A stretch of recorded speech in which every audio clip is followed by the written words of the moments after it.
Sahabat Salam Kaverim, Brukim Habaim, selamat datang di dalam Parasat Fayehi bersama saya Andre Widodo, Talmid dari Sifat Sufu dari Ori Singapura dan Ori Indonesia. Sebelum kita memulai diskusi atau syiur tentang Parasat Fayehi ini, kita ucapkan dulu berkat sebelum kita belajar Torah. Baru kata Hashem Eloheinu melech haolam asher kitsanu b'mitzvotafet zifanu la'asok b'divrei Torah, yang artinya dalam bahasa Indonesia, diberkatilah engkau Hashem Elohim kami, Raja semesta alam, yang telah menguduskan kami dengan perintah-perintahmu dan yang telah memerintahkan kami untuk memfokuskan diri kami di dalam setiap perkataan di dalam Torah, di dalam nama Masiah Yesua. Kita sama-sama katakan amin. Untuk Parasat Fayehi pada hari Syabat ini, saya akan berikan judul Akharit Hayamim, atau dalam bahasa Indonesia adalah akhir zaman. Oke.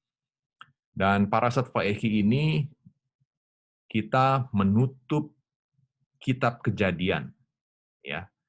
Bagi Haverim yang setia mengikuti syiur setiap parasa dari Parasat Bereshit sampai sekarang ini Parasat Fayehi, di Parasat Bereshit kita belajar tentang bagaimana Hashem, ya, dari sebuah sinar yang disebut sebagai Ein Sof, di luar ruang dan waktu, di luar time and space, bagaimana Hashem menciptakan ruang dan waktu, ya, menciptakan Gan Eden, manusia jatuh dalam dosa, ya, tapi itu semua ada di dalam rencananya Hashem. Kemudian Hashem memberikan blueprint, ya, bagaimana ia ingin memulihkan alam semesta ini kembali ke Gan Eden sebelum dosa itu ada. Nah, itu kesimpulan dari keseluruhan kitab Kejadian atau Sefer Bereshit. Dan di Parasat Fayehi ini kita akan berbicara tentang akhir zaman, Akharit Hayamim. Materi Parasat Fayehi diambil dari Sefer Bereshit 47, Kejadian 47 ayat 28 sampai 50 ayat 26, Haftarahnya dari Melachim Aleph 1 Raja-Raja 2 ayat 1 sampai 12, Brit Hadasanya diambil dari Maasiyah Slichim Kisah 7 ayat 9 sampai 16, dari Ivrim Ibrani 11 ayat 21 sampai 22, dan Kefa Aleph 1 Petrus 1 ayat 3 sampai 9, pasal 2 ayat 11 sampai 17.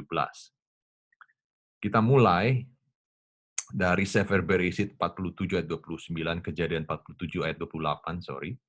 Di situ dikatakan, Vayehi Yaakov be'eretz Mitzrayim.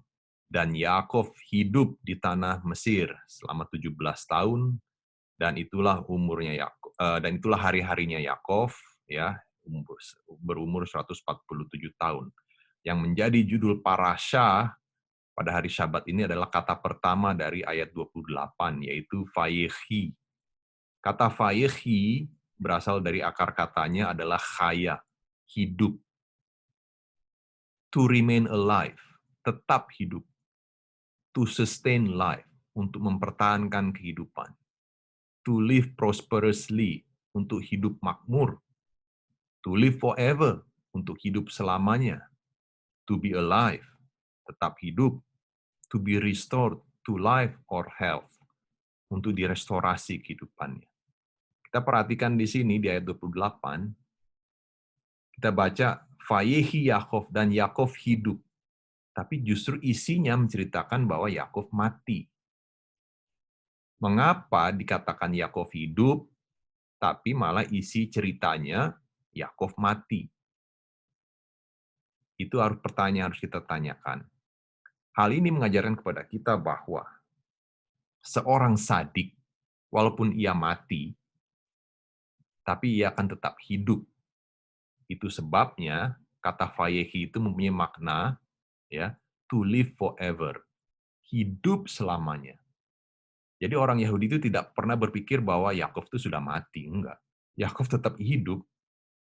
Konsep yang sama bisa kita terapkan di dalam diri Yeshua, Masiah kita. Yeshua mati, tapi ia buktikan bahwa ia hidup. Ia bangkit, ada buktinya. bahwa setiap orang sadik karena kesadikannya, neshamanya tetap hidup. Sedangkan sebaliknya, seorang yang jahat, walaupun ia masih hidup, masih bernapas, tapi Hashem melihat bahwa ia sebenarnya sudah mati. Dan ini berbicara tentang neshama, Haverim. Itu sebabnya di dalam bahasa Ibrani, kalau orang Yahudi itu menanyakan, apa kabar? Kata yang dipakai adalah manishma. Manishma. Terjemahan literalnya, bagaimana neshama kamu? Jadi yang perlu diperhatikan adalah kualitas neshama dari setiap manusia. Ya, misalnya, apa kabar? Bisa ditanyakan dalam bentuk manishma atau maslomcha untuk laki-laki, atau maslomeh untuk perempuan. Artinya, bagaimana shalom kamu? Itu secara literal. Tapi secara lebih dalam lagi, secara remes, bukan bertanya tentang shalom sebenarnya. Kamu komplit nggak? Kamu wholeness nggak? Shalom itu artinya bukan damai. Shalom itu artinya kamu mengalami kepenuhan nggak? Neshama kamu itu mengalami kekomplitan nggak? Itu sebenarnya. Jadi, di dalam bahasa Ibrani, di dalam nalar berpikir setiap orang Yahudi, yang harus diperhatikan adalah kualitas neshama. Itu sebabnya, walaupun Yakov mati, tapi dia dikatakan Yakov hidup, dia tetap hidup. Rashi mengatakan, selalu saya mulai dari Rashi. Jangan mulai dari yang lain, selalu mulai dari Rashi. Rashi mengatakan, Vayihi Yakov, dan Yakov hidup. Rashi mengatakan, mulai dengan pertanyaan. Why is this section atau sidra totally closed? Mengapa parasat Vayehi itu tertutup? Kaveri mungkin nggak ada gambar apa artinya tertutup, tapi nanti akan saya berikan gambar. Rashi menjawab, because comprising as it does an account of the death of Yaakov. Karena parasat ini berbicara tentang kematiannya Yaakov. Artinya, as soon as our father Yaakov departed this life, begitu Bapak Yaakov meninggal, the hearts and eyes of Israel were closed. Hati dan matanya Israel itu tertutup. Mata anak-anaknya, hati anak-anaknya, orang Yahudi, tertutup.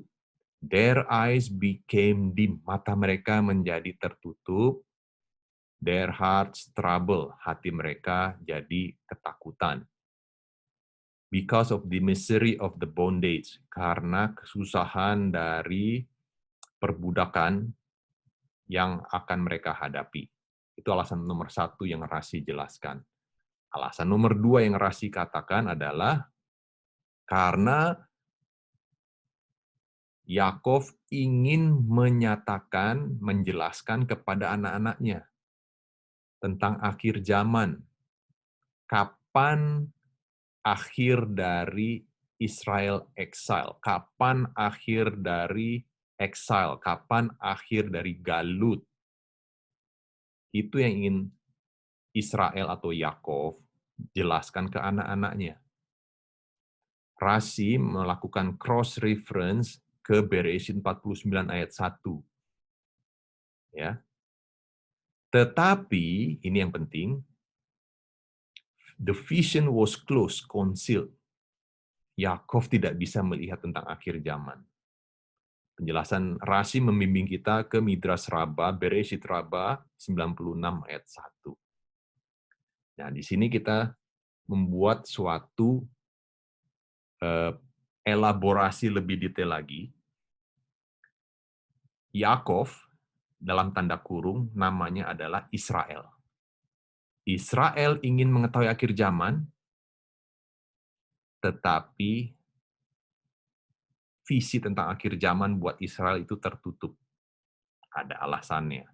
Kita lanjut. Apa itu sidra? Tadi Rashi mengatakan tentang sidra. Mengapa section ini, sidra ini tertutup? Bagi orang yang belum mengerti apa itu sidra, sidra itu artinya adalah order. atau arrangement. Bentuk pluralnya adalah sidrot atau sedarim. Ini berhubungan dengan kata seder, misalnya Pesach, seder. Urutan dari Pesach, kata Ibrani seder. Kata sidra dan kata parasha itu interchangeable, bisa bergantian. Di dalam Jewish law, di dalam hukum agama Yahudi, kata parasha itu merujuk kepada kumpulan ayat-ayat yang tanpa titik, tidak ada titik, lanjut terus di dalam setiap teks. Tergantung dari seberapa besar ruangan yang ada di dalam Torah itu. Nah, ini disebut sebagai parasha petucha atau parasa yang terbuka. Ya. Sedangkan kalau parasanya itu ketutup, itu disebut dengan nama parasa stuma. Nah, dalam teks parasat Vayehi ini, ketutup dia. Itu sebabnya disebut sebagai parasa stuma. Apa arti tertutup terbuka? Bagi Haverim yang belum pernah melihat Sefer Torah. Parasa itu selalu dimulai dengan terbuka, open portion. Ya, selalu dimulai dengan paragraf baru dalam bahasa Indonesia. Tapi ada juga beberapa parasa yang tidak dimulai dengan paragraf baru, tapi lanjut terus. Nah, untuk yang lanjut terus itu disebut sebagai stuma, tapi kalau yang ada mulai alinea baru, itu disebut sebagai petucha. Saya ambil contoh. Ini saya ambil contoh. Minggu depan kita akan baca parasat Shemot. Kita bisa perhatikan di situ teksnya mengatakan, ya, Fa'ele Shemot Bnei Israel. Ini disebut parasa petucha karena terbuka. Haverim bisa lihat ada spasinya, kan ada gap-nya. Ya, ini awal mula dari parasat Shemot. Minggu lalu kita membaca parasat Vaigas. Haverim bisa lihat ada gap-nya kan? Vaigas, Elaf, Yehuda. Yehuda datang mendekat. Ada spasinya di sini. Ini disebut parasha petucha, terbuka, ada gap-nya. Oke? Gap-nya ini biasanya terdiri dari 9 huruf, seperti yang dijelaskan di sini. 999.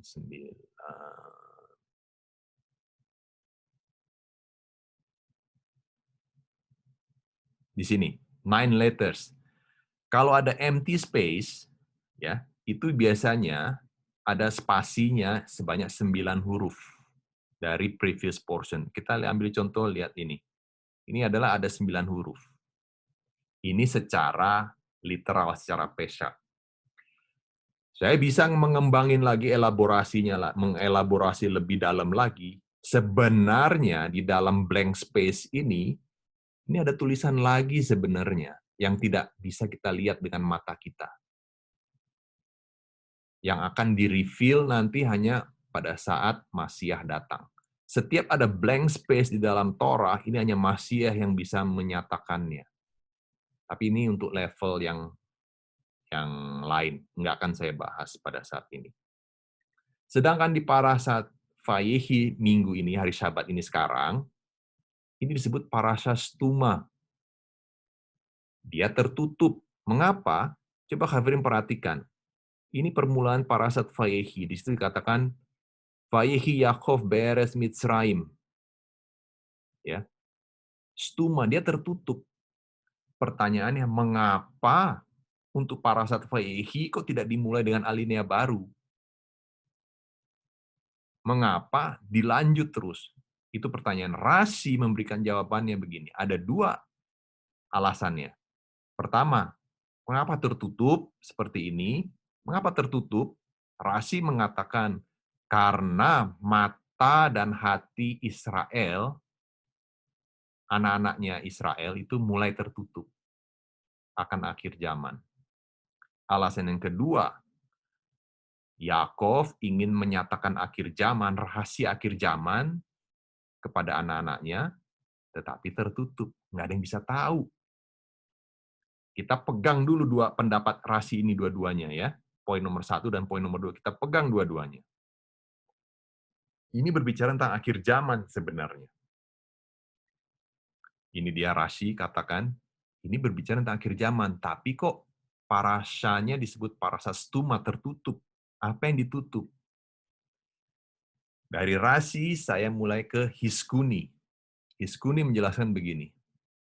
The reason why this portion has not been separated from the preceding portion by as much as the space of single letter is because mengapa parasat Faihi ini tidak dikasih paragraf baru, tetapi lanjut terus. Tidak dikasih alinea baru, tapi tertutup. Hiskuni mengatakan,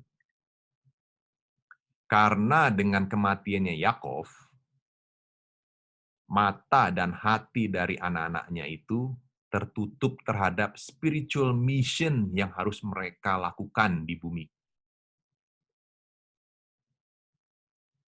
Hiskuni mengatakan itu. Spiritual mission yang diemban oleh anak-anaknya Israel itu mulai tertutup. Artinya, spark-nya mereka mulai ketutup dengan kelipahnya Gentiles di Mesir. Orang-orang Yahudi mulai asimilasi, berbaur dengan Gentiles. Itu kata Hiskuni. As they were being enslaved, karena mereka diperbudak oleh duniawi. Orang Yahudi mulai sibuk kerja, lupa belajar Torah. Orang Yahudi mulai sibuk berbisnis, lupa belajar Torah. Mulai lupa panggilannya, mulai lupa akan misi hidupnya.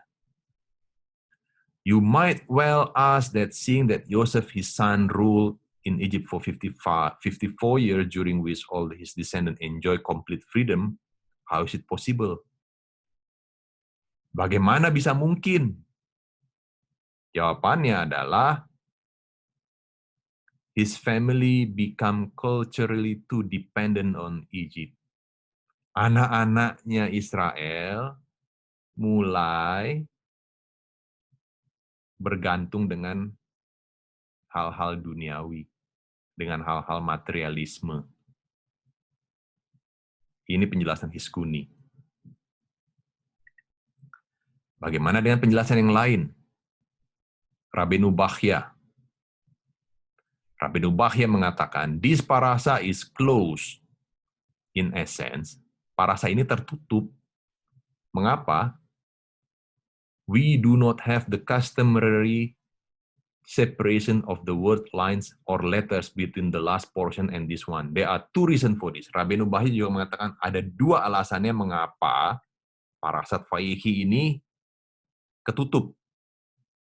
Rabbeinu Bachya mengatakan, yang pertama, the exile was about to start and the hearts of the Israel became closed due to the progressively increasing difficulties in their daily lives. Exile, galut, itu akan mulai. Hati orang-orang Yahudi mulai tertutup karena kesibukan duniawi. Alasan nomor 2, Yaakov wanted to compensate for their feeling that deterioration in their lives was about to take place by revealing to them the glorious future in store for them after redemption. Yaakov tahu bahwa exile akan datang dengan matinya Yaakov. Yaakov ingin menyatakan akhir zaman, ingin menyatakan proses geulah, redemption ini begini loh. Tapi Yaakov nggak bisa mau ngasih tahu. Sekinah tiba-tiba hilang dari diri Yaakov. Jadi pada saat Yaakov mendapatkan sekinah, namanya jadi Israel. Tapi begitu sekinahnya hilang, namanya lagi jadi Yaakov. Itu sebabnya Torah interchangeably memakai nama Yaakov atau Israel. Rabbeinu Bachya lanjut mengatakan, in other words, dengan kata lain, Yaakov's channel of communication with celestial regions had become closed. Jalur komunikasi antara Yaakov dengan Hashem menjadi tertutup, hidden, tersembunyi. Bukan berarti bahwa Hashem tutup mata dengan apa yang terjadi dengan Israel, enggak. Tapi Hashem menyembunyikan wajahnya. Bukankah itu juga terjadi di zaman sekarang? Hashem menyembunyikan wajahnya, tidak ada lagi nabi-nabi lagi. Lanjut, Rabbi Nubahya mengatakan, He had announced, Yaakov sudah mengumumkan that he will reveal to them what will befall you in the end of days. Yaakov sudah mengumumkan apa yang akan terjadi di akhir zaman, saya akan beritahu sekarang. Yaakov bernubuat di sini, tapi Yaakov nggak bisa. When reading what follows, it becomes clear that this is not what Yaakov announced. The end of days Yaakov had in mind was the exile in which we find ourselves now, not the exile in Egypt or Babylon. Seeing that Yaakov was the third of the patriarch, it is reasonable that his life should have foreshadowed experiences of the Jewish people during their third exile. In essence, our exile. At any rate, God would not let him reveal this matter. Jadi Hashem tidak mengizinkan Yakov mengetahui tentang akhir zaman. Sama hal yang terjadi dengan Daniel di Daniel 12 ayat 9. Bahwa hal akhir zaman itu dimeteraikan, ditutup. Daniel nggak bisa tahu. Sealed secrets until the end of the exile. Sampai nanti akhir dari exile. Our sages felt that Daniel had known about these developments, and that is why the angel had to tell him to obscure the matter. Daniel 12 ayat 4. Hal yang sama terjadi juga dengan Daniel. Daniel pengen tahu akhir zaman, tapi ditutup oleh Hashem. Rabbi Nubahya lanjut juga mengatakan begini. Sama halnya kita baca di Yesaya 9 ayat 6. Ketika kita membaca kalimat Lemarbeh, Hamisrah, Hul Shalom, Ein Ketz. Kita perhatikan di kata lemarbe itu memakai huruf mem sofit. Huruf mem yang tertutup, padahal harusnya memakai huruf mem yang terbuka. Perhatikan di sini, huruf mem sofit ada di tengah kata lemarbe. Secara grammar, secara tata bahasa, harusnya harus ditulis dengan huruf mem yang terbuka, bukan huruf mem yang tertutup. Apa artinya? Ini adalah warning, peringatan. That whatever the areas in which Israel excels, this will not be evident during their exile. Kalau Israel ingin tahu akhir zaman, ditutup sama Hashem. Nggak akan ketahuan tentang akhir zaman.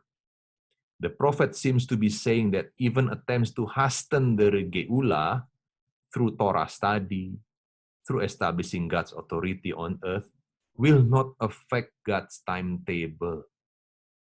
Rabbi Nubahya mengatakan, walaupun kita rajin belajar Torah, walaupun kita banyak melakukan halakha yang benar, itu tidak akan mempengaruhi timetable-nya Hashem. Kapan ia mau mengakhiri dari galut ini, dari exile ini. Hal ini tertutup. Jadi percuma dong belajar Torah. Nggak percuma. Justru itu tugas kita selama di galut untuk belajar Torah terus. Karena dengan belajar Torah, kita bukan maksudnya ingin mempercepat datangnya redemption, datangnya penebus, datangnya Masiah, bukan. Belajar Torah itu adalah untuk overcome, mengatasi yetzer hara. Itu tujuannya. Ini dia ayatnya, Yesaya 9 ayat 6, disitu dikatakan, Lemarbeh, Hamisrah, Ul Shalom, Ein Ketz. Huruf mem sofit ini ada di tengah kata. Of the increase of his government and of peace there will be no end. And on the throne of David over his kingdom to establish it and to uphold it with justice and with righteousness from this time forth and forevermore. The zeal of Hashem Zevaot will do this. Mau tahu akhir zaman? Nggak ada yang tahu. Tertutup semua, seperti huruf mem sofit. Masih lanjut dari Rabbi Nubahya. Ya. Ada mahloket juga. Ada dikotomi juga. Hal yang menarik adalah di Nehemia 2:13 ada kebalikannya. Kebalikannya apa? Huruf mem yang terbuka ini, huruf mem ini malah ditempatkan di kata yang terakhir. Harusnya pakai mem sofit, tapi malah dipakai mem yang terbuka. Di situ dikatakan, Bechomot Yerusalem, Asher Hem Perutsim. The walls of Jerusalem which are broken down. Hem Perutsim. Rabbi Nubahya mengutip Midras. Midras mengatakan ayat ini adalah sebuah illusion, sebuah ilustrasi bahwa tembok-tembok Yerusalem which are now open, karena pada saat Nehemia menulis Nehemia 2:13, tembok Yerusalem itu hancur, artinya terbuka, nggak ada tembok. Which are now open atau hancur, pada saat tembok Yerusalem itu masih berdiri, masih tertutup, in a sense intact, such as during the period of the temple, pada saat tembok Yerusalem masih berdiri, pada saat bait suci masih berdiri, artinya God's authority which had been closed, in a sense not in evidence during that period, will re-emerge and reassert itself as a result of the Jewish people learning their lesson during a harsh exile. Artinya begini, mengapa huruf mem yang terbuka ini ditempatkan di akhir kata? Harusnya harus pakai mem sofit. Rabbi Nubahya menjelaskan begini sesuai Midrash. Ya, walaupun tembok bait suci masih berdiri, ya bangsa Israel itu harus mengalami exile supaya mereka belajar dari exile. Ada tujuannya mengapa Hasem memberikan exile, mengapa bangsa Israel dibuang ke bangsa-bangsa. Ada tujuannya. Dulu kita mungkin berpikir Hasem sudah melupakan bangsa Israel sehingga gereja menjadi bangsa pilihan. Enggak, kabarin. Hasem mempunyai rencana dengan bangsa Israel. Ada di setiap pembuangan bangsa Israel, Hasem mempunyai tujuan. Satu tujuannya adalah apa? Mengumpulkan Gentiles. Kita bisa belajar polanya ini di Parashat Vayehi. Saya lanjut lagi. Ini dia ayatnya, Nehemia 2 ayat 13. Perhatikan kalimat ini ya. Vayehi sever Bechomot Yerusalem asher hem. Hemnya ini terbuka. Harusnya pakai huruf hem, memnya mem sofit. Kembali lagi di penjelasan Rabbi Nubahya, penjelasan Rashi, penjelasan Iskuni. Memang sengaja ini ditutup. Parashat Vayehi ini harus tertutup. Karena berbicara tentang akhir zaman yang tertutup. Seperti kata Rashi. Hal yang sama kita temukan di Kisah Para Rasul ayat 1 pasal 1 ayat 6 sampai 8, Maaseh Slihim. Di situ murid-muridnya Yesua bertanya, Adoneinu, Tuanku, kapan kau akan merestorasi kerajaan Israel? Kapan eksal ini akan berakhir? Itu arti pertanyaannya, ayat 6. Yesua menjawab, itu bukan urusan kamu untuk tahu waktunya kapan. Hanya Hasem yang tahu. Ayat 8 ini yang penting. Tetapi kamu akan menerima sekinah, ya, kamu akan menjadi saksiku, menjadi saksi dari Yesua, di mana Yerusalem dan Yehuda. Yehuda, kemudian di Shomron atau Samaria, kemudian di Ve'at Ketse Haaretz. Saya sengaja memberikan warna yang berbeda di sini supaya Kaverin bisa melihat. Yehuda itu termasuk Yahudi, maksudnya kota Yerusalem itu sendiri. Yehuda, Shomron, dan Ve'at Ketse Haaretz, sampai ke ujung bumi. Menjadi saksi buat Yesua, Yehuda, mulai dari Yehuda, yaitu orang-orang Yahudi, Shomron atau Samaria, dan Ve'at Ketse Haaretz. Yehuda Shomron, Ve'at Ketse Haaretz, atau dalam tanda kurung, atau garis miring, Ve'at Azza. Kalau Haverim ambil setiap huruf pertama, Haverim akan menemukan nama Yeshua. Yehuda, huruf Yud-nya adalah untuk Yehuda, Yud untuk Yehuda, huruf Shin untuk kata Shomron, Ve'at Ketse Haaretz, Vav dan Ain, seluruh ujung bumi. Baru Yeshua bisa datang. Ujung bumi artinya apa? Gaza. Gaza itu adalah, maksudnya adalah Gentile, daerah Gentiles. Ve'at Azza.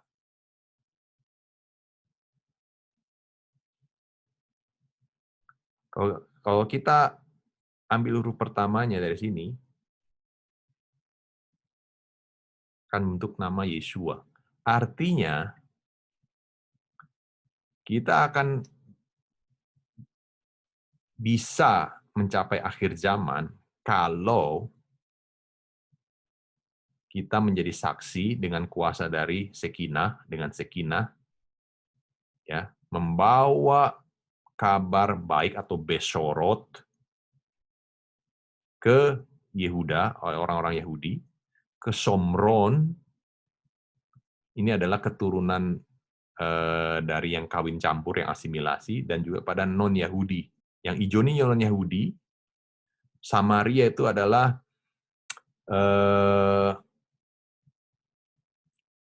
Yahudi yang asimilasi, dan orang Yahudi itu sendiri. Kalau itu menjadi unity, ada kesatuan, Yeshua datang.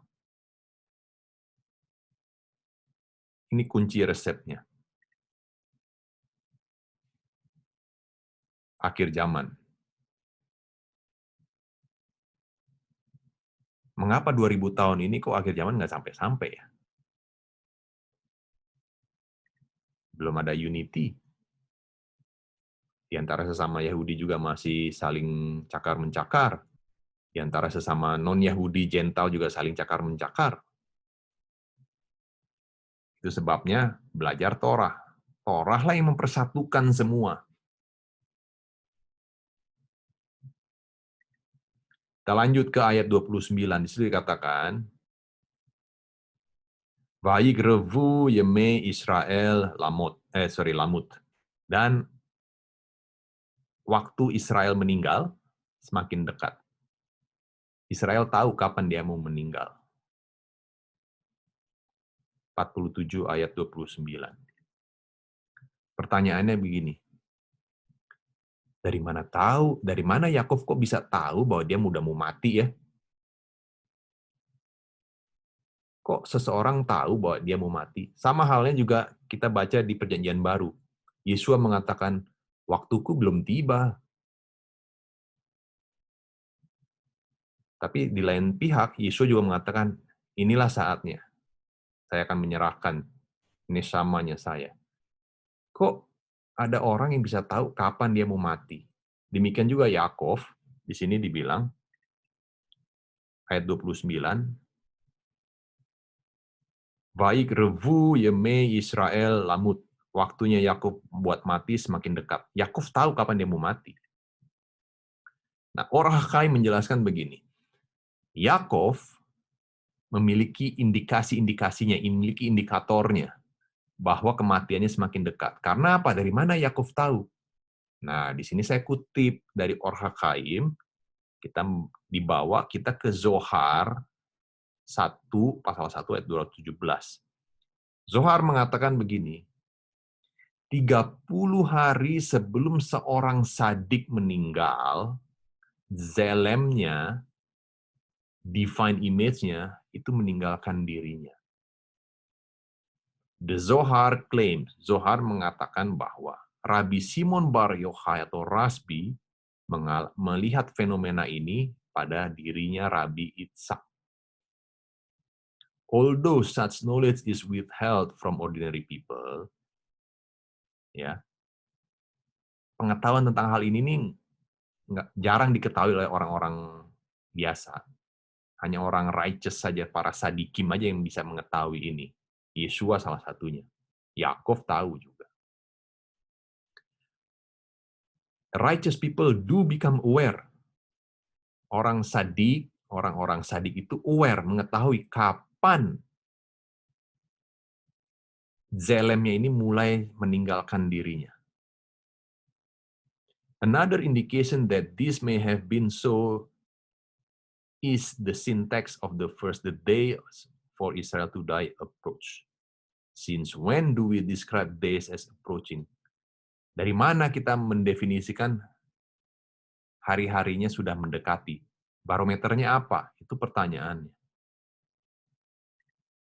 Or HaChaim masih mengatakan begini. Kita bisa mengerti penjelasan ini kalau kita memakai pengajarannya dari Arizal, Rabbi Itzhak Luria, yang menulis buku Kohelet Yaakov. Ya, Rabbi Itzhak Luria Arizal mengatakan begini.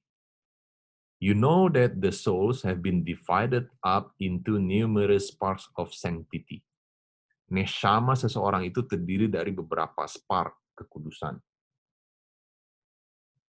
These are destined to inhabit human beings on their various appearance on earth.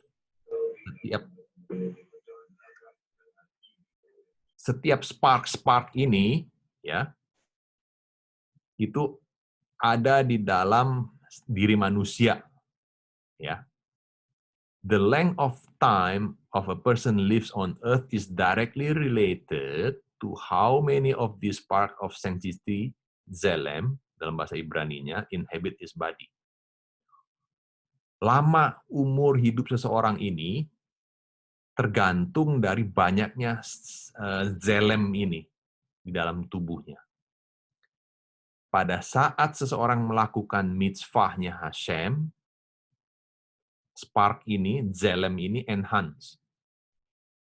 Spark ini meningkat, makin banyak, makin terang dia. Sehingga memperkuat zelem seseorang. Zelem itu image. Externality-nya. Every day that such a person does not perform God's commandment, setiap hari misalnya orang tidak melakukan mitzvahnya Hashem, his zelem suffers damage because one of these part has been damaged. Itu kata Rabbi Luria. Jadi melakukan mitzvah itu akan membuat neshama chaverim itu semakin mengkilat. Isi dalamnya itu semakin mengkilat. Kalau orang yang jarang melakukan mitzvah, dalamnya itu semakin redup. Kelihatan kok, nggak bisa dibohongin ini. Orang yang banyak melakukan mitzvah, karakternya, isi dalamnya itu berbeda dengan orang yang jarang melakukan mitzvah. Ambil contoh bahasa sederhana gini, orang yang rajin olahraga akan mempunyai ketahanan fisik yang lebih kuat dibanding orang yang jarang olahraga. Itu nggak bisa dibohongin. Kira-kira seperti itu ilustrasinya. Melakukan mitzvot itu menambah umur kamu loh. Dari mana ayatnya? Devarim, Ulangan 4 ayat 40. Di situ dikatakan, Ulma'an ta'arikh yamim, supaya umurmu itu panjang. Melakukan mitzvah itu memperpanjang umur. Melakukan mitzvah Hashem itu bukan untuk gaya-gayaan. Melakukan mitzvah Hashem itu bukan untuk show, bukan untuk pamer. Melakukan mitzvah Hashem itu untuk memperpanjang umur, karena kaitannya dengan penjelasan Arizal di sini. Melakukan mitzvah itu akan strengthening zelem kamu, strengthening neshama kamu. Ayatnya Ulangan 4 ayat 40. Nah, sekarang kembali lagi ke konteks dari mana Yakov tahu bahwa dia itu udah mau mati. Or HaChaim kembali menjelaskan lanjutannya begini. Inilah introduksi yang diajarkan oleh Arizal tentang neshama, tentang spark. Dengan penjelasan Rabbi Luria ini, Sekarang kita mengerti apa kata Talmud Brachot 57b yang mengatakan bahwa tidur itu ekivalen dengan 1/60 dari mati. Saya ulangin lagi. Talmud Brachot 57b mengatakan bahwa tidur itu adalah 1/60 dari mati. Ya, itu sebabnya kalau Khaverim yang taat ya dengan sidur, ya pada saat kita bangun tidur kita mengucapkan apa buka mata gitu masih dalam posisi tempat tidur, begitu kita buka mata langsung kita ucapkan mode ani. Begitu neshama balik lagi ke tubuh kita mulut apa hal yang pertama yang keluar dari diri kita adalah mode ani. Mode ani levaneka melechayam seata bismati bekamar bayi mulateka. Terus saya tambahkan besem Yeshua Mesihenu. Amin. I give thanks to you, ya, who restore my soul. Great is your faithfulness, itu artinya. Mode ani, I give thanks to you. It means that every day one of these part escape the body when a person goes to sleep. Pada saat kita tidur, spark-spark dari zelem ini meninggalkan tubuh kita. Such a loss of the spark is not clearly noticed by the soul as something absolute. Kita nggak memperhatikan spark-spark ini meninggalkan tubuh kita. However, the spark is merely detached from the main body of the soul and becomes intertwined with the lower form of the soul known as nefesh. Spark itu terpisah dari tubuh kita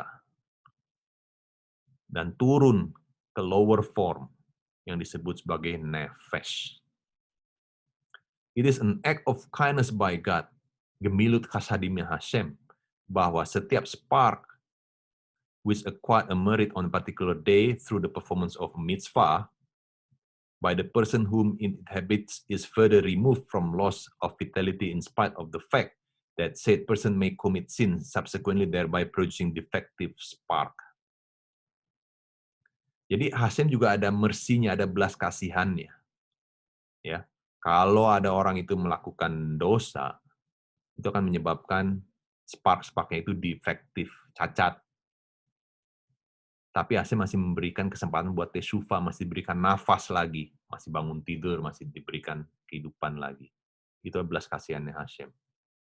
Moreover, lebih lagi, kalau orang error, orang yang berdosa, repents, teshuva dari dosa-dosanya, akan memampukan spark ini untuk direstorasi lagi ke level semula, sehingga membuat orang itu menjadi vital lagi.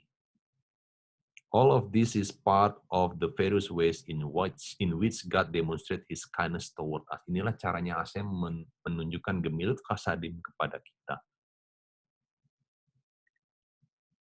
Ini dia Brachot Talmud Babilonia, Traktat Brachot 57b yang tadi dikutip oleh Or HaChaim.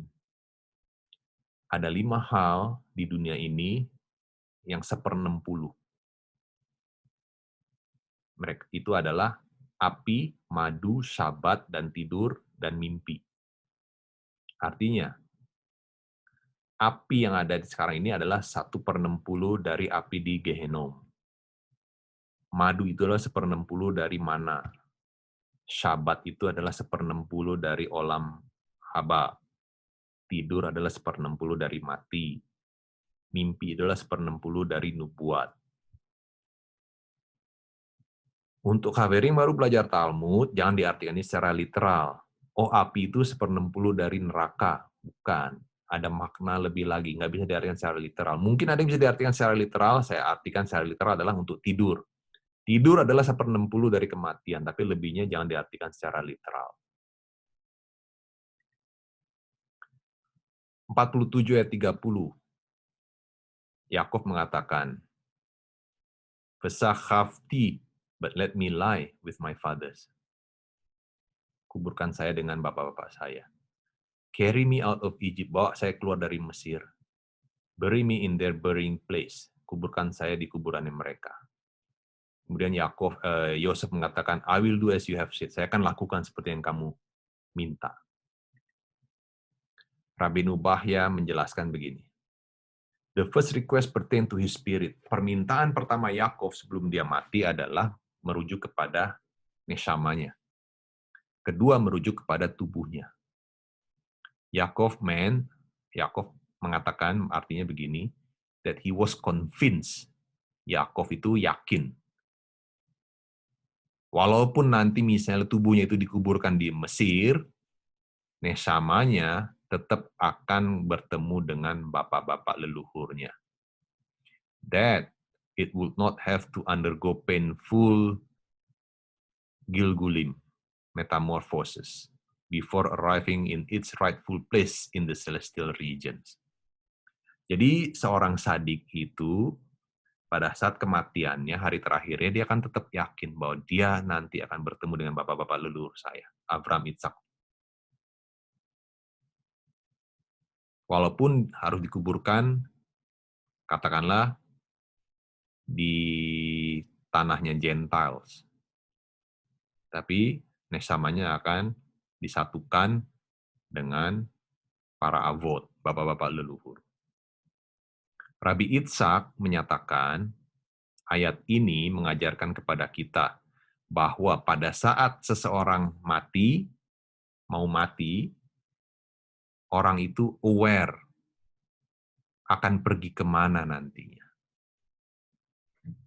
Apakah dia akan pergi ke tempat para sadikim atau ke tempat para orang-orang yang jahat. Neshama seseorang itu tahu, karena spark-sparknya itu pergi, mulai meninggalkan, bersatu dengan esensinya lagi. This is why, itu sebabnya Yakov berkata, I will lie with my father. Saya akan berkumpul dengan bapak-bapak saya lagi. Abraham dan Ishak. Rabbi Nubahya mengatakan seorang sadik tahu sebelum meninggal dia akan kemana. And subsequently he asked Joseph to transport him there. Nah, dalam hal di olam haze ini, di dunia, di alam, di ruang dan waktu ini, Yakov minta kepada Yosef, tolong bawa jenazah saya ke Hebron ya, ke Makpela ya.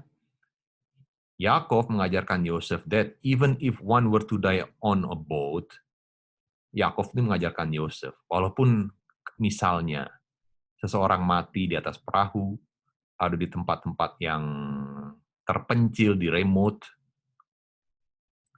neshama itu akan langsung menuju ke lokasi yang ditugaskan, kayak magnet. Kalau nesamanya itu kotor, dia akan pergi ke tempat yang kotor juga.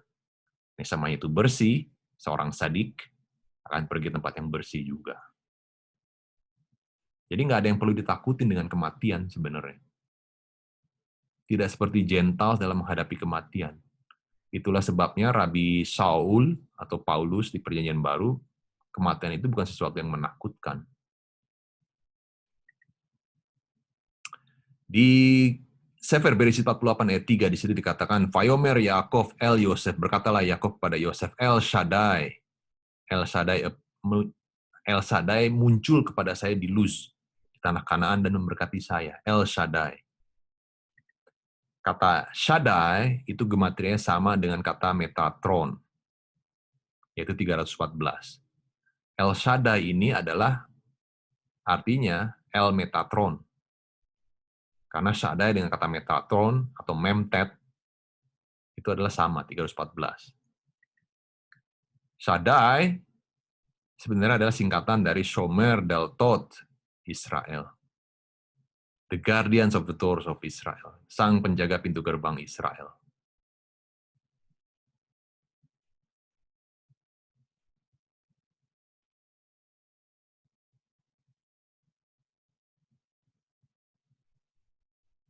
Siapa yang pernah mengatakan bahwa sayalah penjaga pintu gerbang? Saya kutip dulu dari Zohar di Parashat Vayetse. Metatron yang adalah tidak lain dari Yud K, Vav K, itu adalah disebut sebagai Beit Elohim, rumah Elohim. The gate through which one passes to come within.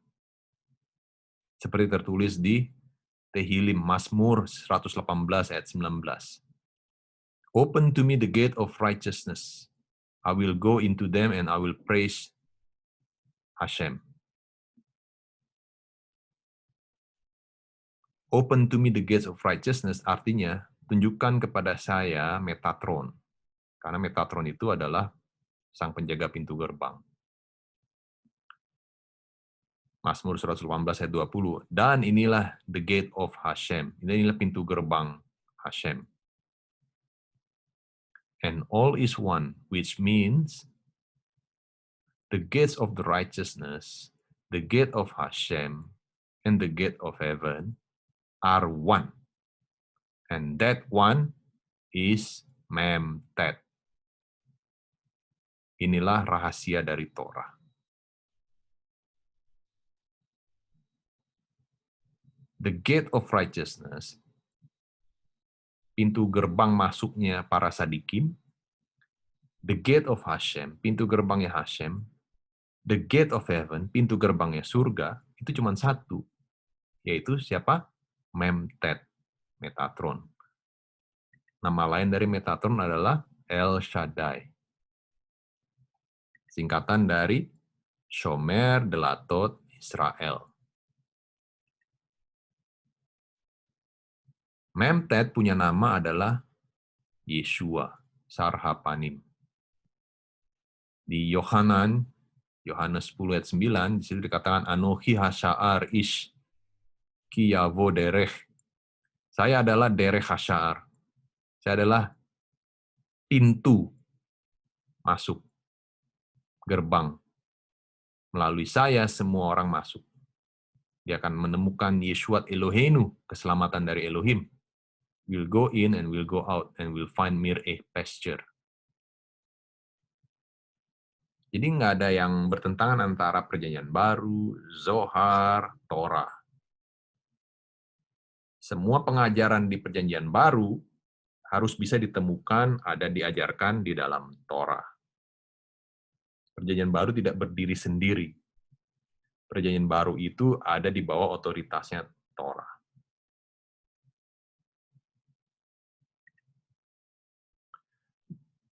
Kejadian 48 ayat 4. Kita tadi berbicara tentang akhir zaman. Apa yang akan terjadi dengan akhir zaman ya? Apa sih tanda-tandanya akhir zaman? 48 ayat 4 di situ dikatakan. Vayomer Elai Hineni. Perhatikan. Ya. Mavrecha Behirbiticha. Kamu akan berbuah dan bertambah banyak. Dan saya akan membuat kamu menjadi likhal amim. Kahal amim.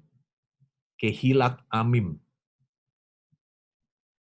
Jemaat orang-orang. Bahasa Indonesianya. Kehilat. Orang-orang. Kumpulan banyak orang. Siapa ini? Pertanyaannya. Kita nggak tahu siapa.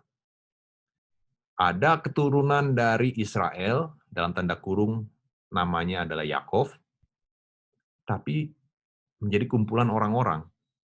Siapa ini? Ayat 5. Va'ata sheni banecha anoladim lecha ba'aretz Mitzrayim adboi elecha Mitzrayimah lihem.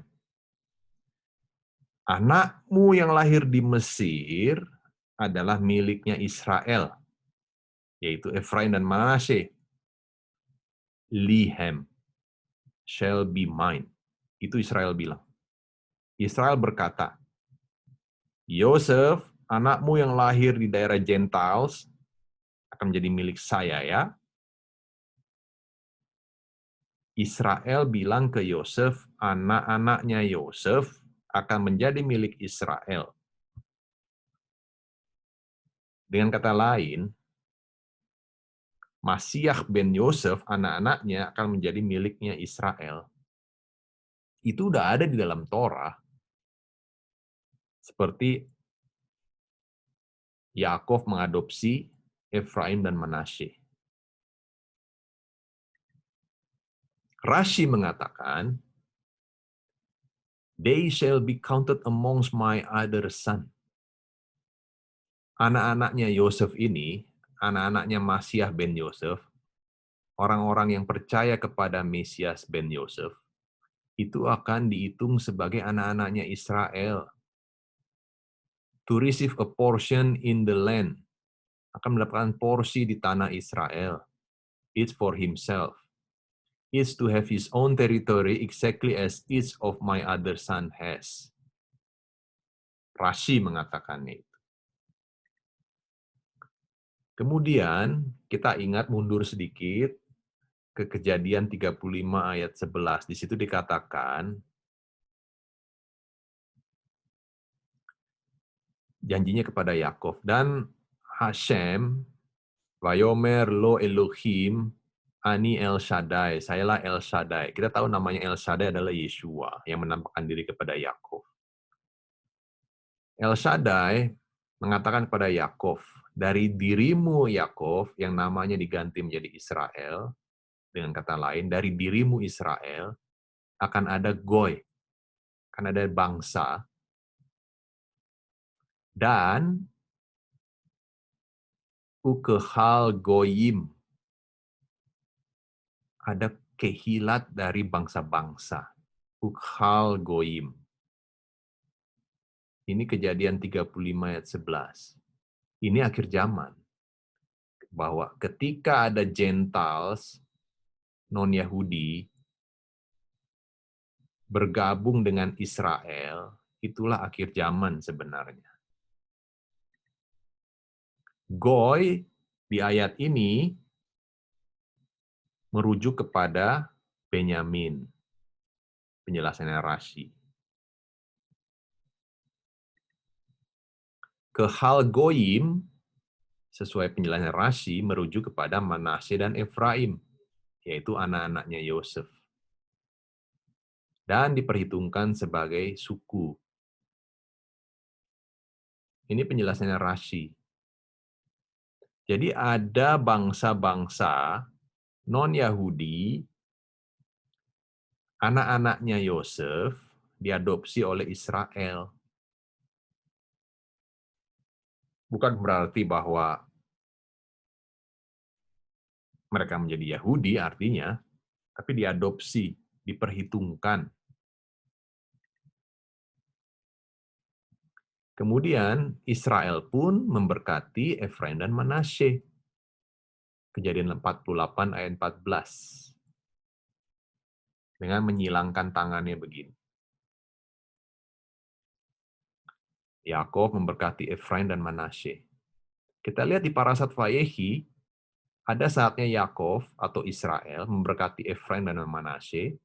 Ada saatnya juga Israel memberkati 12 anak-anaknya Israel. Jadi ada berkat Israel untuk Goyim, ada berkat Israel juga untuk 12 suku. Ada berkat Israel untuk anak-anaknya Yusuf, untuk anak-anaknya Yosef, Masyah ben Yosef. Ada juga berkat untuk anak-anaknya Israel. Lanjut lagi di Kejadian 48 ayat 16. Bahwa anak-anaknya Efraim dan Manasye itu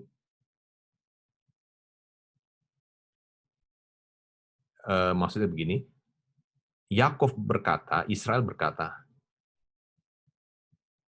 Hamalah Hagoel, malaikat yang telah menebus saya, akan memberkati yang memberkati anak-anak ini, ya. Let them grow into multitude, vayitgu, akan bertumbuh menjadi multitude, vayitgu. Kata vayitgu berasal dari kata dak, ikan. Artinya Efraim dan Manasye itu akan menjadi seperti banyak ikan-ikan yang banyak. Jadi ketika Yesua berjalan di Danau Galilea menyaring penjala-penjala ikan untuk menjalankan misinya, itu Yesua menjalankan misi sebagai Masiah ben Yosef sebenarnya. Karena Torah mengatakan di ayat 16, Vayidgu, menjadi banyak multitude, misinya buat Gentiles. Ayat 19, Yakub memberkati Efraim dan Manasye begini, Yosef bilang, enggak begitu. Abah, salah. Ini yang paling sulung. Manasye paling sulung, Efraim anak sulung. Israel bilang, I know, saya tahu kok. Tapi Efraim dibilang apa? Melo Hagoyim. Keturunannya akan menjadi multitude of nation. Menjadi bangsa-bangsa yang banyak goyim. Kata Ibrani Melo Hagoyim ini adalah kalimat yang sama yang dipakai oleh Rabi Shaul di Roma 11 ayat 25 sampai 26. Melo Hagoyim. Gentiles yang menggabungkan diri kepada Israel itu disebut sebagai Melo Hagoyim. Ini dia ayatnya, Roma 11 ayat 25 sampai 26. Rav Saul mengatakan, jangan ignorance ya, jangan cuek. Saya akan mengajarkan kamu suatu misteri. Ya, bahwa Hashem memang sengaja membuat hati Israel menjadi keras sampai ada fullness, sampai ada kepenuhan atau kualitasnya goyim, meloha goyim itu sudah naik, mencapai levelnya. Kamu baru itu akhir zaman terjadi. Jadi apa yang kita lakukan sekarang ini, ketika goyim belajar Torah, belajar parasa, kita memperbaiki kualitas diri kita untuk menjadi anak-anaknya Israel. Itulah akhir zaman sebenarnya. Ayat 26, Rav Saul mengatakan, jadi kahal Israel akan diselamatkan semuanya melalui goyim. Dengan datangnya goyim, akan membuat semua Israel itu diselamatkan. Goyim itu ada, Gentiles itu ada roles-nya. Seperti ada tertulis, dari Zion akan datang Goel, dan dari Zion, dan dia akan menghapuskan semua hal-hal yang jahat dari Israel. Siapa ini dia? Masiah ben Yosef. Itu Melo Hagoyim. Anak-anaknya Yosef akan membuat Israel itu jadi komplit. Jadi wholeness 100%.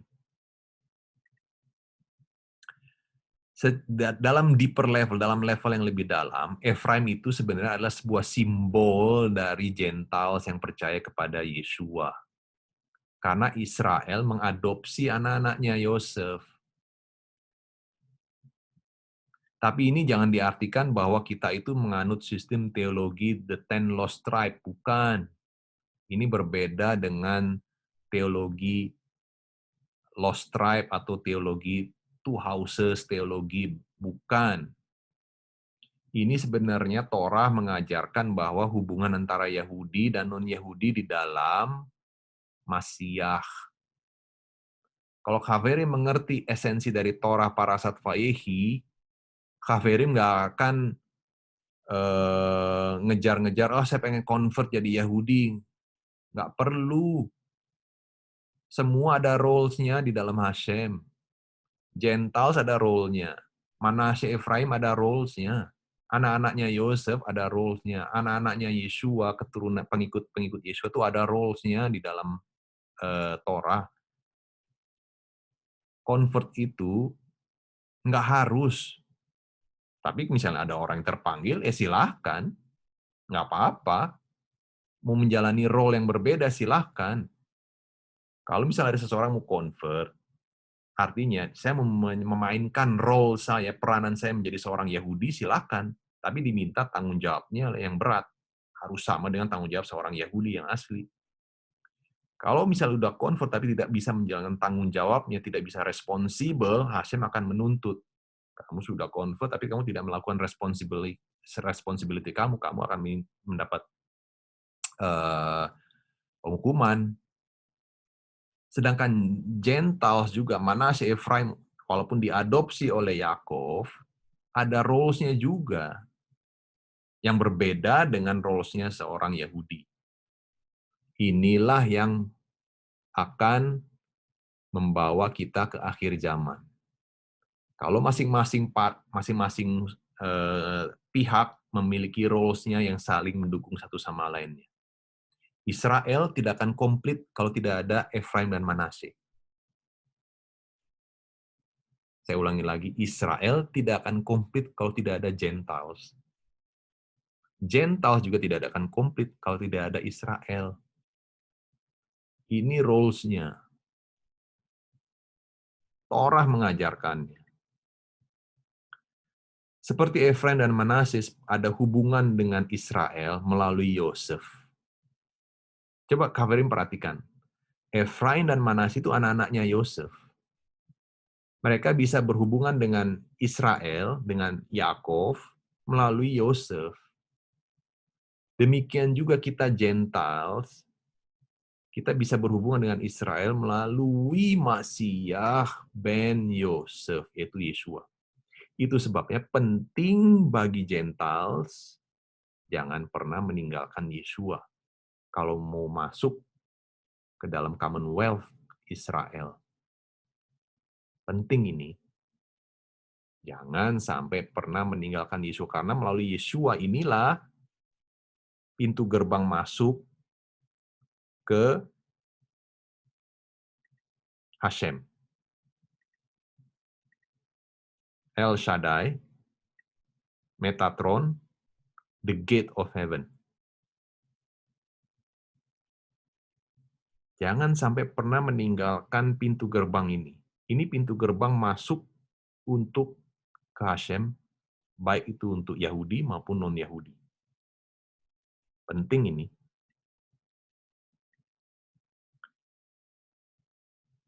Gentile believer mempunyai special connection ke Israel melalui Masiyah ben Yosef, yaitu Yeshua.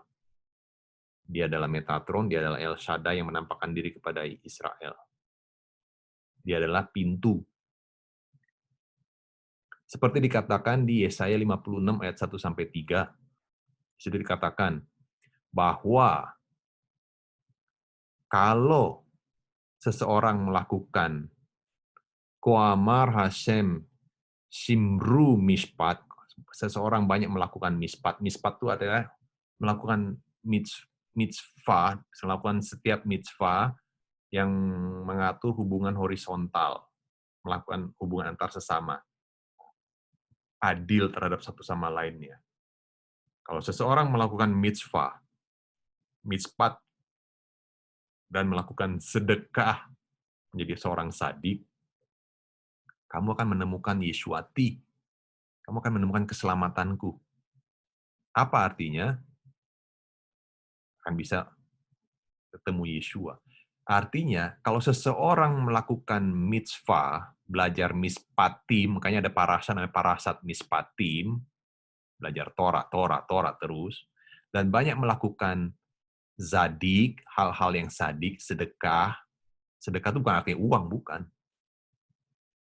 Haverim belajar Torah itu Haverim memberikan waktu untuk belajar Torah, Haverim mengorbankan waktu belajar Torah itu Haverim memberikan sedekah, sedekahnya waktu. Banyak melakukan sedekah, Haverim akan menemukan Yeshuati, akan menemukan Yeshua. Itu sebabnya ayat 2, Ashre, berbahagialah setiap orang yang melakukan ini, yang memelihara hari Syabat. Syabat itu kayak cincin kawin meterai, tidak menajiskan hari Syabat, dan menjaga tangannya dari hal-hal yang penuh dengan kejahatan, dari Yetzer hara. Ayat 3, Ve'al Yomar ben Hanechar, biarlah orang Nochrim itu adalah Gentiles yang levelnya itu penyembah berhala. Biarlah orang-orang Gentiles ini yang menyembah berhala ini datang kepada Hashem. Hanechar datang. Menggabungkan diri kepada Hashem. Supaya jental jangan sampai ngomong, oh Hashem sudah memisahkan saya dari orang-orang Israel. Enggak, Hashem nggak misahin jental kok. Hashem nggak rasis. Lanjut Yesaya 56 ayat 4. Hashem bilang begini, kepada setiap orang jental yang memelihara my Shabbatot, plural, bukan hanya hari Sabat, hari raya juga, ya, yang memegang Torah, covenant-nya Hashem, jental itu akan diberikan rumah oleh Hashem untuk tinggal dalam tembok-temboknya Hashem. Namanya akan dicatat dan namanya tidak akan dihapuskan. Dan Hanechar, jental yang menggabungkan diri dengan Hashem, melayani Hashem, mengasihi nama Hashem, menjadi Evet Hashem, yang memelihara hari Sabat, yang tidak melakukan hal-hal yang tercela, yang memegang teguh covenant-nya, Brit, ayat 7. Jental ini akan dibawa ke Temple Mount, Bukit Bait Suci, dan akan menemukan simcha di rumah doaku. Befeit tefilati, dalam rumah doaku. Karena rumahku akan disebut sebagai rumah doa bagi segala bangsa. Bukan hanya orang Yahudi aja. Rumah doa bagi segala bangsa. Goyim boleh, asal masuk dalam jalurnya melalui anak-anaknya Yosef. Masiah ben Yosef. Ini akhir zaman.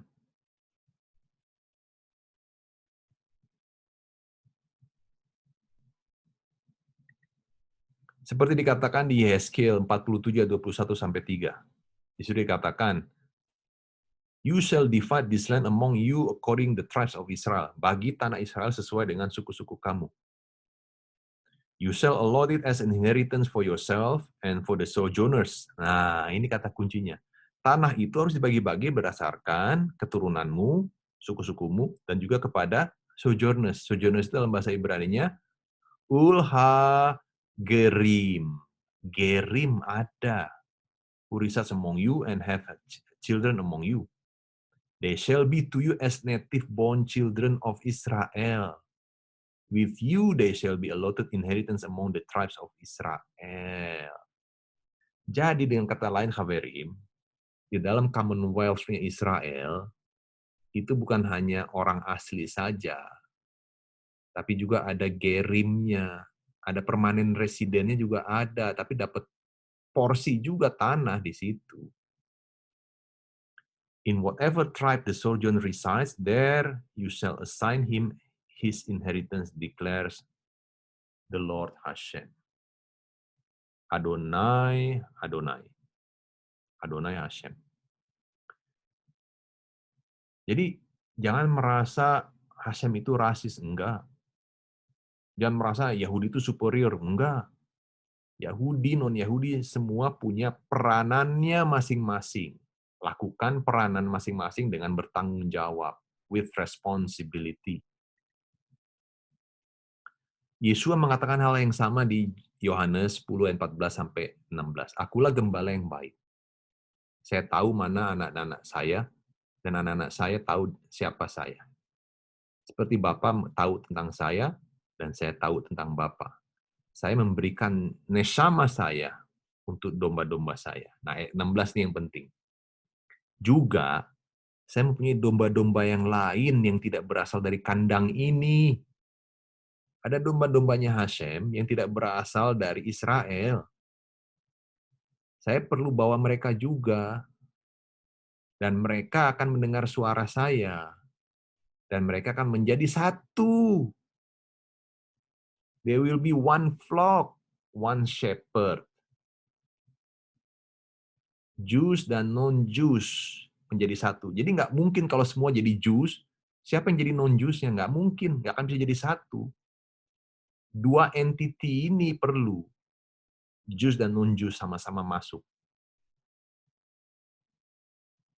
Kalau semua Jews, rencana Hashem nggak jalan.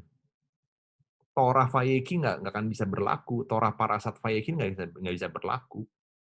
Hashem di Torah mengadopsi Efraim dan Manasye untuk menjadi bagian dari Israel. Ini misterinya, ini rahasianya. Seperti dikatakan Rav Saul di Efesus 2 ayat 11-19. Rav Saul mengatakan, ingat loh, dulu kamu tuh gentle loh by birth. Ayat 19. Tapi melalui Masiah, kamu bukan lagi gentle. Kamu bukan lagi nochrim. Tetapi kamu adalah fellow citizen of God's people, a member of the God's family. Kamu tuh adalah keluarga kerajaan Hashem. Non-Jews juga akan masuk di dalam kerajaan Hashem. Jadi ngapain perlu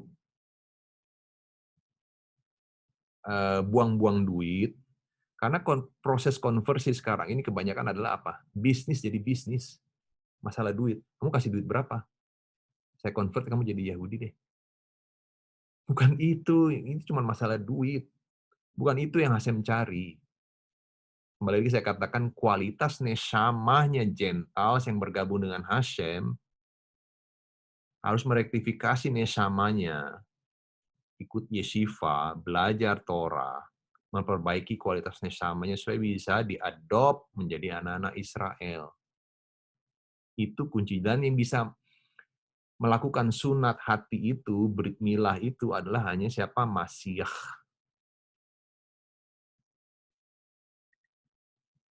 Rav Saul also explains kepada Rav Saul menjelaskan kepada Gentiles, jangan sombong ya terhadap orang-orang Yahudi, tapi support mereka. Roma 11 ayat 8. Sayangnya melalui sejarah 2000 tahun kekristenan, hal-hal yang sebaliknya terjadi. Ada gerakan Two House Movement, ada gerakan Hebrew Roots, akar Ibrani.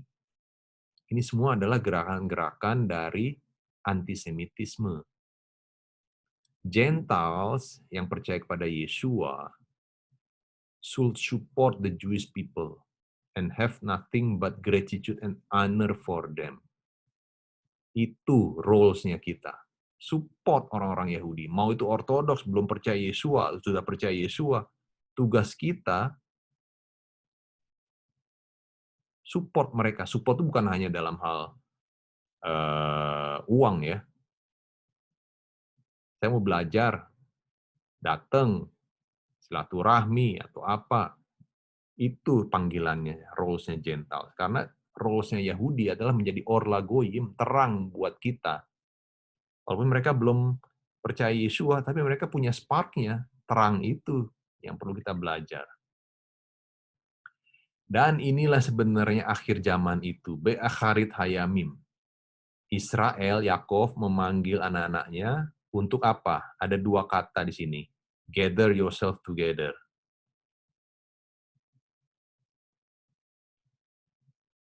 Ini yang menjadi judul Parasat Vayehi tentang Akharit Hayamim, akhir zaman.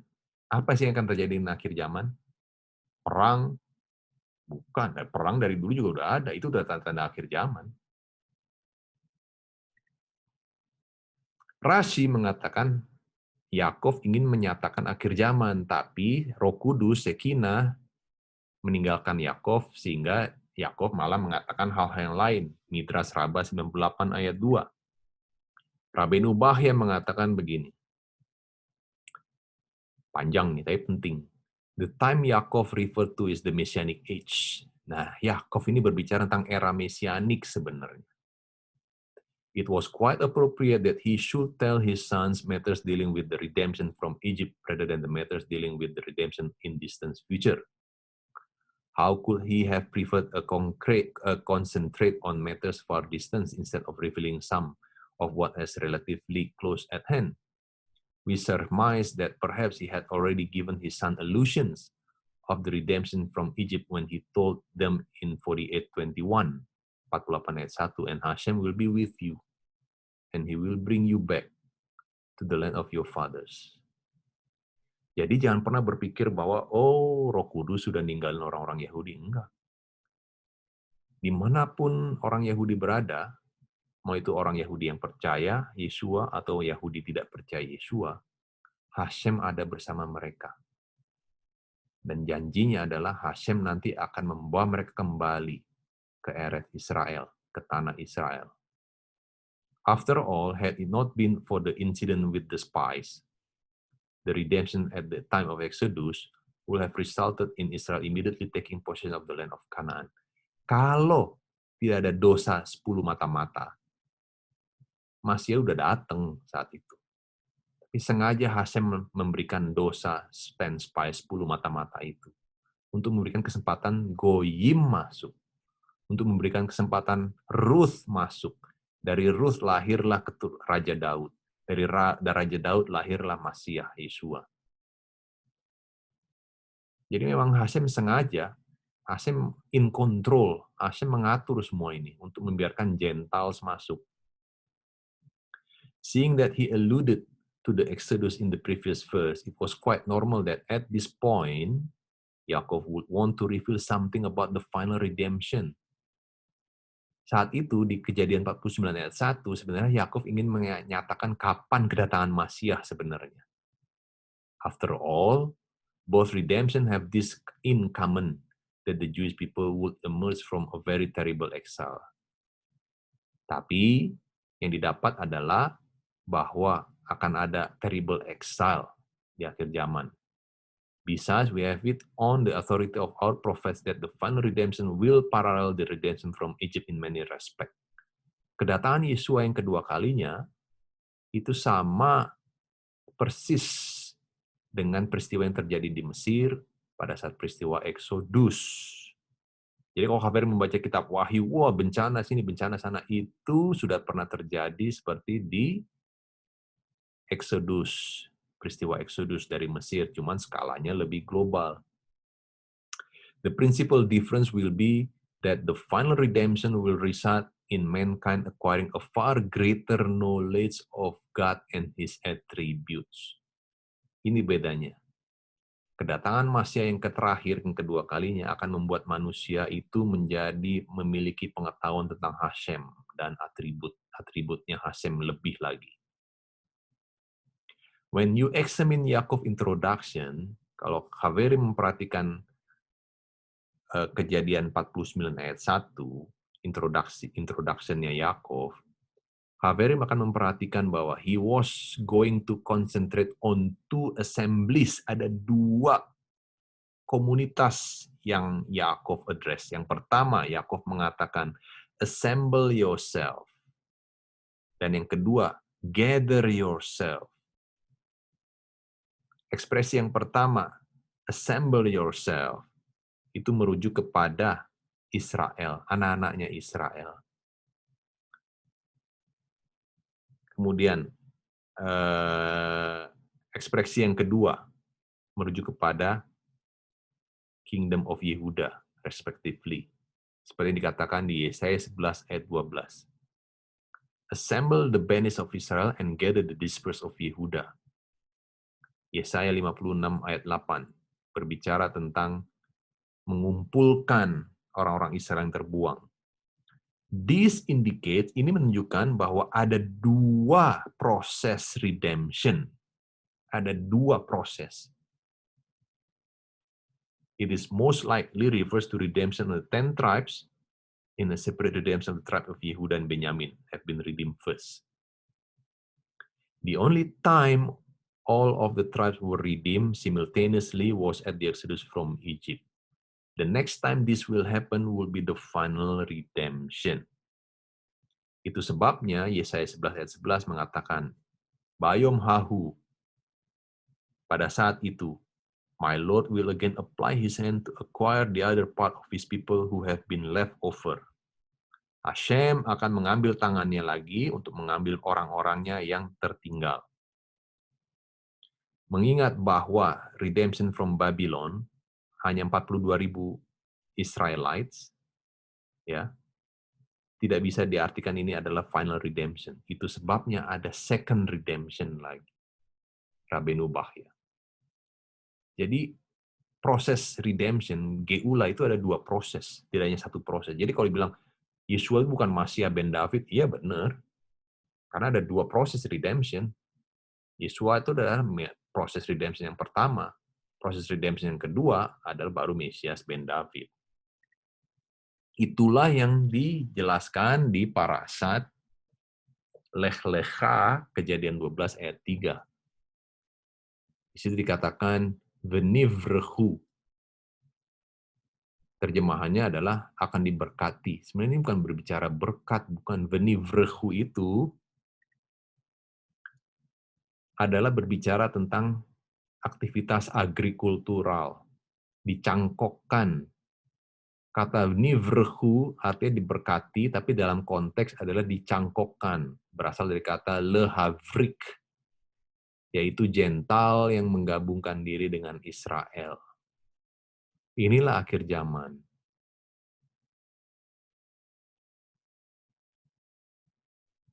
Venivrehu artinya bukan diberkati, artinya adalah dicangkokkan, to graft. The Holy One, blessed be He, said to Abraham. Hashem berkata kepada Abraham, saya mempunyai 2 cabang untuk dicangkokkan, Gentiles, Ruth dan Naamah.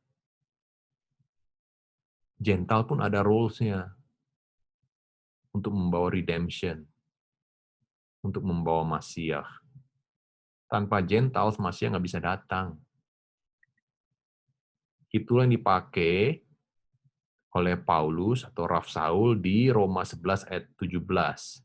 Kata yang sama di Kejadian 12 ayat 3, venit khabarta, dicangkokkan. Kata yang sama dengan venivrehu. Jadi kalau Haverim sebagai non-Yahudi, Haverim punya roles-nya, Haverim punya peranannya, Haverim punya tanggung jawab untuk bersama-sama dengan orang-orang Yahudi untuk menjadi satu menyembah Hashem. Tentu ada framework-nya. Orang Yahudi mungkin punya framework, kamu menjadi Gentiles. Kita akan ditolak, iya, nggak apa-apa, tapi rendahkan diri kita, belajar dengan mereka, bisa belajar Torah, tanpa perlu menyangkal Yeshua. Ini peranannya. Ketika Gentiles bisa merubah karakter Gentiles-nya, dan mulai berpikir dan berperilaku, bersikap seperti hati seorang Yahudi yang sejati, keyahudian itu bukan masalah penampilan luar kok. Keyahudian itu adalah berbicara tentang karakter dalam, isi dalamnya. Bagaimana nesamanya. Manishma, maslumka, bagaimana kualitas nesama kamu. Itulah yang akan mempercepat datangnya Masiah. Jadi, inilah akhir dari parashat Vayehi. Kita menutup Sefer Bereshit, bahwa Hashem mempunyai blueprint. Hashem mempunyai rencana untuk membawa umat manusia kembali ke Gan Eden. Di Gan Eden nggak ada Yahudi, non-Yahudi nggak ada. Yang ada adalah Adam. Di Gan Eden, Adam itu adalah manusia yang sempurna sebelum dosa itu ada. Itu goal kita. Caranya kita mencapai kualitas manusia seperti di Gan Eden adalah melalui Torah. Karena dengan belajar Torah akan membawa manusia, siapapun itu manusia, mau Yahudi maupun non-Yahudi, untuk bertemu dengan sosok El Shaddai, yaitu Masiah Yeshua, yaitu Metatron itu sendiri. Ialah yang bisa merestorasi manusia itu dari Yetzer Hara yang menguasai sekarang ini. Itu akhir dari parashat Vayehi. Akhir kata, nanti kita akan lanjut dengan Q&A kalau ada. Sebelum kita tutup, kita ucapkan berkat dulu. Baru kata Hashem Eloheinu melech haolam, asher natan lanu Torat emet v'chai olam natabet tuchenu. Baru kata Hashem notin hatorah b'Mashiach Yeshua baru. Diberkatilah engkau Hashem Elohim kami, Raja semesta alam, yang telah memberikan Torah kebenaran dan yang telah memberikan kehidupan yang kekal di tengah-tengah kami. Diberkatilah engkau Hashem sang pemberi Torah di dalam nama Mashiach Yeshua. Kita sama-sama katakan amin. Saudara Abah, Haverim,